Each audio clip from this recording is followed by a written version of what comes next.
Magandang hapon po mga followers.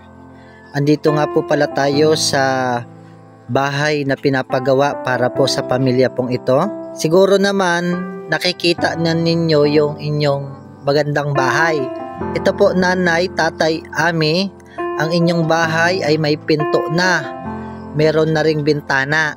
Masaya po ba kayo na meron na po kayong bagong bahay?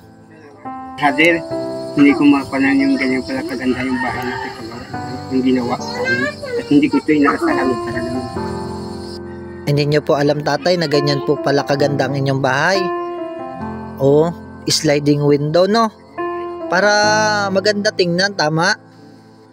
Ikaw ami, yung isang kwarto doon para yun sa'yo. Kasi nag-iisa ka lang naman, tama?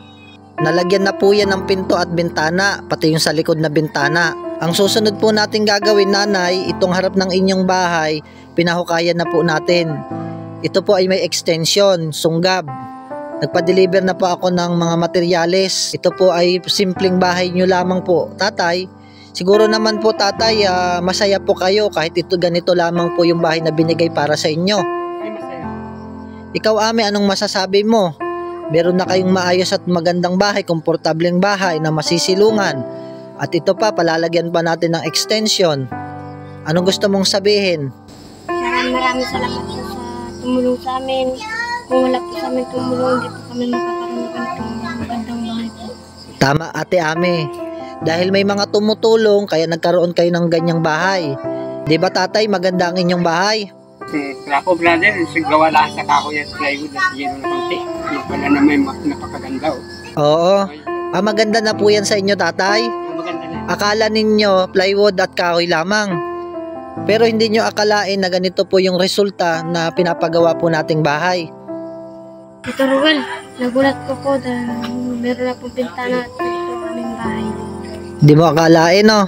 Nasa school ka kasi kanina nung pinakabit itong bintana at pinto. May bagong bahay na kayo, hindi tulad ng dati na bahay ninyo, nagawa lamang sa kugon, sa kahoy, at ang dingding ay sako. Masaya ba ang pakiramdam mo ngayon? Nakikita mo na yung bagong bahay nyo?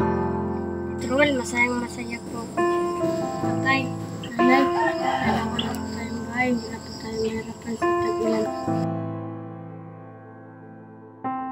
Mga tumulong sa amin. Ano po nanay? Maraming salamat sa mga tumulong sa amin. Sana isip palaid pa naman ng Panginoon. Opo nanay, gaganda pa yung bahay ninyo pag nalagyan po natin ng extension no? Anong gusto niyong sabihin para kay Ami? Mag-aral naman Nang kayo ng mabuti siya.